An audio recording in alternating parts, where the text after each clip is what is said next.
Welcome to Blade HQ, everybody. Today is July 17th, 2023, and here on the table we have 5 knives that are illegal in California. Let's talk about it.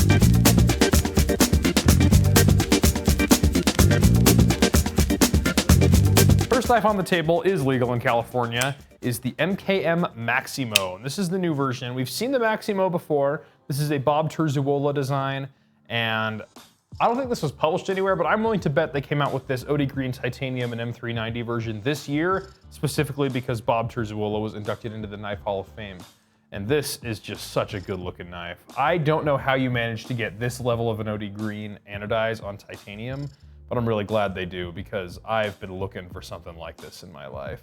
And recently I've fallen in love with Terzuola designs. So like I mentioned earlier, this one has the OD Green Titanium handle and the M390 blade. So it's gonna be a super premium knife. On the back side, it has the steel lock bar insert, so you're not gonna get any lock stick or anything, a reversible pocket clip and a glass breaker tip. Very premium knife, very nicely rounded spine and on the back spacer around here, so it's not gonna give any hot spots, but an absolutely wicked sharp edge. MKM really knocks this out of the park. And seriously, everybody in Italy, keep up the good work. I've been really enjoying the Italian knives this year. Next up, we're going to go into 4 straight non-California legals. We have the new Dagger knives Crochet, or however you say that. It's a Russian word, so if you're out there and you speak Russian, the spelling is Koschei. Tell me how that's said. I'm very interested to learn. But this is a new OTF, and what it offers is a really great price. $125 for it, and it's got a really smooth action, dependable out the front. This one's red, it comes in a bunch of different colors. And this blade I really enjoy because it kind of has the Dagger feel, but it doesn't have the sharpened spine. It just has this nice swedge along the back here. So it gives you great piercing power and great slicing power, but you can rest your thumb on the spine and not hurt yourself. But for $125, guys, like OTFs used to be, I would say OTFs used to run the problem that butterfly knives have sometimes is there's the super high end, the really nice ones. And then there's the budget ones you might find at the mall or whatever. And then there's very few in the mid-range. And this is one that's new in the mid-range and I love it. Another great mid-range one is the AKC Evo and the Concorde and the F16. Those are all really great OTFs in the mid-range, but I'm glad to see that Dagger's coming along and bringing some new fun designs with them. Next up, new from Protek, we have the exclusive to Blade HQ TR3 XM1. It's just like the regular XM1 with the fish scale texture on the aluminum handle scales, but the exclusive part comes with this blade. This one is a CPM S45BN blade steel instead of the 154 CM that comes on the regular XM1. So you're gonna get a bit of a step up in edge retention, and that's gonna come in real clutch, I think, with a knife like this, because this is one that wants to go on the adventure with you. It's super well built, great ergonomics, fairly large handle, but not too big, a nice usable drop point blade. This thing wants to go to work, and tactical response is what TR3 stands for, and it's been popular. It's 20 years old this year. This knife right here has been to war and back, and it still keeps ticking. It's such a good knife. I love me the TR3. You should pick one up if you don't already have one. I was actually torn between this one and this next one at Blade Show. I ended up going for this one because I don't know if it'll ever come back. This one is the Protek ATCF Operator. So the ATCF is another Bob Terzuola design, and this year they came out with the Operator version, so it's completely sterile, no markings anywhere, and it has, as far as I'm aware, the first Operator with a G10 inlay. So it's got this textured G10 inlay, and then of course, the tritium vial in the button opener. And I love Terzuola designs, and I love the ATCF, and I saw this one, and it's got a MagnaCut blade. I just had to have it. So right as Blade Show got started, I walked over to the Protek booth and I talked to my buddy Matt. I'm like, Matt, I need an ATCF operator. Sell me one right now. And he sold me one right then and there. And I'll forever be grateful because this knife is so cool and so good. And if you haven't heard of the ATCF, check out, we did a video on the ATCF Lite that is from Bob Terzuola's original brand, but ATCF is one of his original custom designs. It stands for Advanced Technology Combat Folder, I believe. I'll have to look that one up again. ATCF is a fun word. But Bob Trzuola is known as one of the granddaddies of tactical knives, and this feels tactical, but it also feels everyday carry usable, and I'm really loving it. These are going for $560, and operators don't tend to get restocked very often. So if you see this and you like it, I would jump on it sooner than later, because they have to outsource for tritium, so they can't just have a constant stream of operators. So I would act sooner than later on that one. Next up, for another auto, we have the Spartan Knives ZLX. And this knife I really appreciate because of Spartan designs. Spartan is well invested in by Bill Harsey, who is one of the world's leading experts on knife design. In fact, we have a bunch of his Harsey folders, but they always sell out so fast. But I saw this one and I really am enjoying Spartan's ability to make autos. So of course it has the secondary safety, so it's not gonna go off in your pocket. And that allows the button here to protrude. Stand a little bit proud of the handle.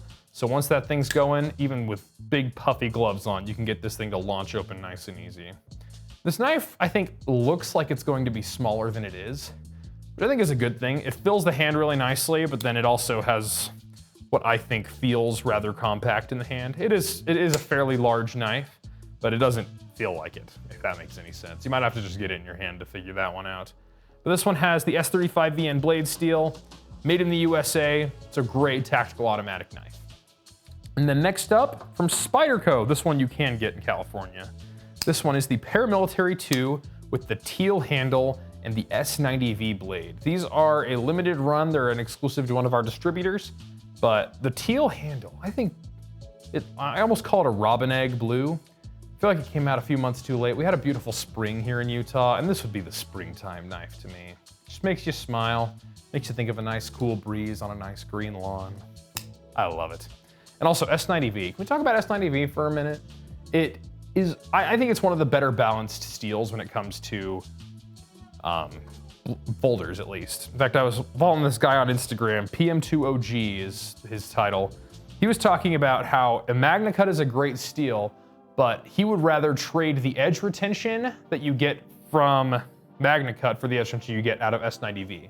Because in MagnaCut, you're getting a ton of toughness, but he says, on a folder, I don't need that much toughness. I'd rather have the edge retention. And I think that is high praise coming from somebody who really uses their knives like he does. So S90V is a great blade steel, and I love seeing it on a Paramilitary 2. And if you don't love this teal color, you can go to Flytanium and you can pick up their Lotus scales, which come in a bunch of different colors. I might throw on some carbon fiber here. I think carbon fiber and that satin would really pop. Anyway, loving this new Paramilitary 2. They are going for $164.50 right now. Next up, new from Tour Knives, we have the Mutiny. Now, Tour Knives typically tend to feel very tactical. They are knives that want to go to war, and they're made by veterans here in the United States. So, as you would expect, they are tactical. And this one feels tactical, but to me, it also feels like a great outdoor utility knife. It's got a great, comfortable handle. And what I love about this handle is its aluminum scales. Very often on fixed blades, you either see a skeletonized handle or a handle made of some laminate, like G10 or micarta or carbon fiber or something. But seldom do you see a metal handle like this aluminum handle on a fixed blade. But aluminum handles have thrived on automatics and for folders for a long time because they're strong enough to support locking mechanisms. But why wouldn't you want that strength on a fixed blade? I mean, oftentimes the reason you're carrying a fixed blade is for its added strength. If you add the metal on there, this thing's bomb-proof. I legitimately believe you could drop a bomb right on this thing and it would still be ticking right afterwards. And that makes it fireproof, that makes it fairly waterproof. It will sink a lot though, so bear that in mind. But yeah, I'm really liking these Mutiny series. They come in a few different colorways, have a nice Kydex sheath, and I love the way Tour does their Kydex. Just barely enough to hold the knife, so you're not gonna get weighed down or bulked out by it. These are going for $350 right now. And then last on the knife, this new brand I've been very excited for is Joker Knives with the Nomad. So the Nomad, well, here it is in its full glory. Look at how thick this spine is, and then look at this grind. It is a full, true convex grind. Nice micarta handle, N690 stainless blade steel, so it's gonna be nice and tough. And with a blade that thick, I would feel very comfortable batoning with this thing. And this leather sheath is so good. So it looks very classic, but inside there's a little bit of a plastic insert to make sure you don't cut through your double welts here. I wouldn't be worried about cutting through that welt anyway, but there's an extra layer of security there. But look at this. You get the knife in the sheath and it snaps, like almost like Kydex. And then it doesn't rattle. You can hold it upside down, it's not going anywhere. And then you pull it out, really easy, and it's ready to go. And it has a lot of the same features of some of those more boutique custom makers that you'll see around, but it's made in Spain, in production, so this is going for $153.95. And for a fixed blade this big with that kind of a grind, it's really difficult to do a convex grind like this in a machine. So this probably saw some true hand grinding, and you get really great performance out of it for $153.95, guys. That is a deal for a bushcraft knife. I've said it before, inflation definitely affects a lot of us, and in some areas of the knife world it does. But recently, there's been a lot of great companies that have been bringing out really great stuff and swinging for the fence with their affordable, accessible pricing. It's a really great time to be a knife nerd. Anyway, we hope you've enjoyed. There's a lot of great knives here and way more on new arrivals at BladeHQ.com. Go check them out. And with that, we'll see you on the next one.